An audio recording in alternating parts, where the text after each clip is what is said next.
आज हम देखेंगे क्वाड्रेटिक इक्वेशंस। क्वाड्रेटिक इक्वेशंस किसको बोलते हैं? जैसा कि हमने पॉलिनोमियल्स पढ़ा था, उसमें अलग अलग टर्म्स होती हैं। अगर सिंगल टर्म है तो हम मोनोमियल बोलते हैं, डबल है तो बाइनोमियल, तीन टर्म्स हैं तो ट्राइनोमियल। इस तरीके से अगर हम एक मोनोमियल जिसका फॉर्म है ax² plus bx plus c, अगर इस इक्वेशन को अभी हम इसको इक्वेशन नहीं बोलेंगे, अभी हम इसको पॉलिनोमियल बोलेंगे, क्योंकि ये ax² plus bx plus c एक पॉलिनोमियल है जिसमें टोटल 3 नंबर ऑफ टर्म्स हैं। अगर इस पॉलिनोमियल को हम इक्वल टू 0 डाल देते हैं, इक्वल टू 0 लिखते हैं, then it becomes quadratic equation. Equation का मतलब होता है जिसमें इक्वल टू कोई नंबर हो, 0 हो, यानी LHS और RHS होते हैं। इक्वल टू में कुछ होता है, उसको हम बोलते हैं इक्वेशंस। अब क्वाड्रेटिक इक्वेशंस क्यों है ये? क्योंकि इसमें देखिए वेरिएबल है हमारा x और इधर x की पावर 1 है, इधर x की पावर 2 है। इसका मतलब x की हाईएस्ट पावर 2 है। तो जब भी आपकी इक्वेशन में किसी भी वेरिएबल की हाईएस्ट पावर 2 होगी तो उसको हम बोलते हैं क्वाड्रेटिक इक्वेशन। अगर हमारी वेरिएबल की हाईएस्ट पावर 1 होती है, मान लीजिए अगर ऐसा लिखा है ax प्लस b, तो इसको हम बोलेंगे लीनियर इक्वेशन, क्योंकि इसमें हमारा वेरिएबल है x, उसकी हाईएस्ट पावर है 1। तो जब भी हमारे वेरिएबल की हाईएस्ट पावर 1 होगी तो उसको हम बोलते हैं लीनियर इक्वेशन। लेकिन अगर हमारे वेरिएबल की हाईएस्ट पावर 2 है तो उसको हम बोलेंगे क्वाड्रेटिक इक्वेशन। अब इसमें x जो है ये है हमारा वेरिएबल,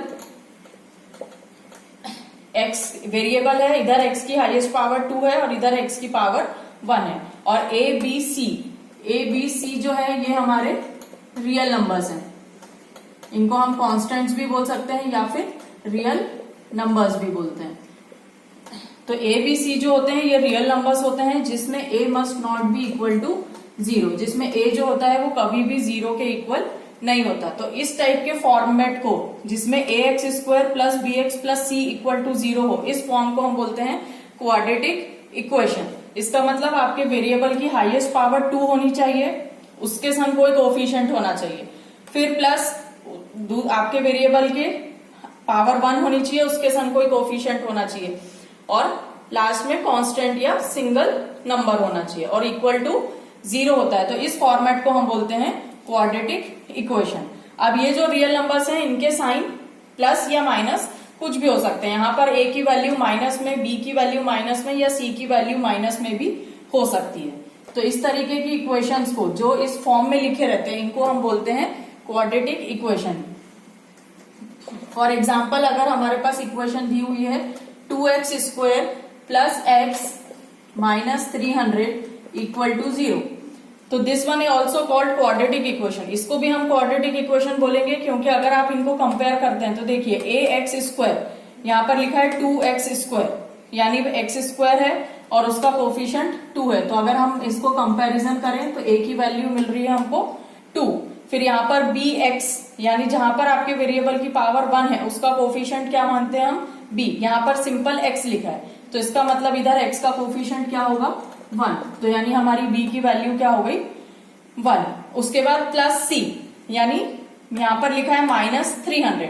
अब देखिए यहाँ पर जो हमने फॉर्मेट लिया है क्वाड्रेटिक इक्वेशन का उसमें पॉजिटिव साइन है, प्लस साइन है, लेकिन यहाँ पर लिखा है माइनस। तो इसका मतलब जो भी हम c की वैल्यू कंसीडर करेंगे वो क्या होगी?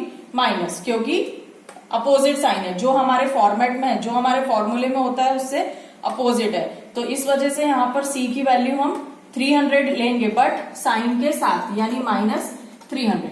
तो इस तरीके से हमको क्वाड्रेटिक इक्वेशन में जो हमारे रियल नंबर्स हैं a b c, उनकी वैल्यूज को लिखना आना चाहिए। तो जब भी आपको प्लस या माइनस का साइन देखते हुए आपको प्लस और माइनस का साइन चेक करते हुए ही वैल्यूज को लिखना है, क्योंकि यहाँ पर जो फॉर्मेट है उसमें तीनों में ही साइन प्लस है। तो इसीलिए अगर आपकी इक्वेशन में पॉजिटिव दिया है तो हम उसको एज इट इज लेंगे। जैसे यहाँ पर ax² है और यहाँ पर 2x² है, यानी x² का जो भी कोफिशिएंट है वो आपकी a की वैल्यू है। जैसे यहाँ दिख रहा है हमको x² का कोफिशिएंट जो भी है a है तो उसकी वैल्यू a में जाएगी। अब यहाँ पर a के साइन प्लस है और इधर भी प्लस है, तो इसलिए a की वैल्यू डायरेक्टली हम 2 ले लेंगे। वैसे ही b के संग x की वैल्यू, x का कोफिशिएंट प्लस b है, तो यानी x का कोफिशिएंट यहाँ भी प्लस है, तो दोनों साइन सेम थे इसीलिए हमने 1 लिया। लेकिन यहाँ पर प्लस c, यानी अगर यहाँ पर प्लस 300 होता तो हम c की वैल्यू 300 लेते, लेकिन यहाँ पर फॉर्मूले में प्लस है लेकिन हमको माइनस में दिया है, तो इसीलिए हम c की वैल्यू माइनस साइन के साथ लेंगे। अब मान लीजिए अगर हमको इक्वेशन दी हुई है 4x minus 3x square plus 2 equal to 0। अब ये भी क्वाड्रेटिक इक्वेशन है, क्यों?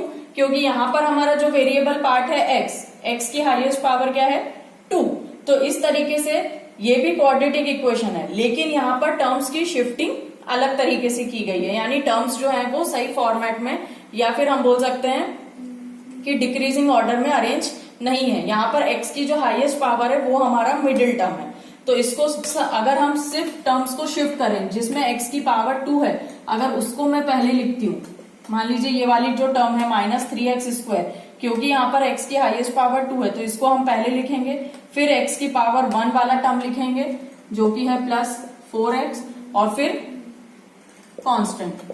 तो ये हो गई हमारी क्वाड्रेटिक इक्वेशन के फॉर्मेट में। तो इस तरीके से आपको टर्म्स शिफ्ट करके भी दिए, शफल करके भी दिए जा सकते हैं, तो आपको पहले उनको उस फॉर्मेट में अरेंज करना है। हमेशा हम हाईएस्ट पावर स्क्वायर वाला टर्म पहले लिखते हैं, फिर x की पावर 1 वाला एंड देन कांस्टेंट। तो इस तरीके से टर्म्स को शफल करके भी दिया जा सकता है। अब अगर मान लीजिए हमारे पास इक्वेशन है 1 minus x square plus 300 is equal to 0।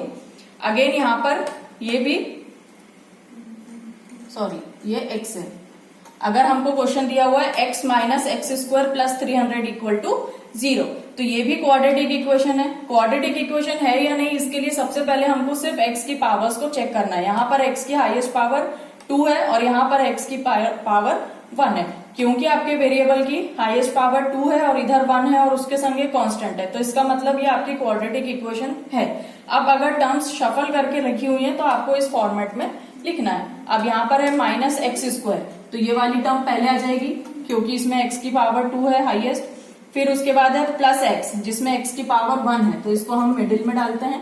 2 के बाद 1 वाली टर्म एंड देन कांस्टेंट, तो प्लस 300, तो ये बन गई हमारी क्वाड्रेटिक इक्वेशन। तो इस तरीके से हम हमारी किसी भी क्वाड्रेटिक इक्वेशंस के फॉर्म में हमारी इक्वेशन को ला सकते हैं। अगर टर्म्स शफल करके दी हुई हैं तो आप उसको अरेंज कर सकते हैं।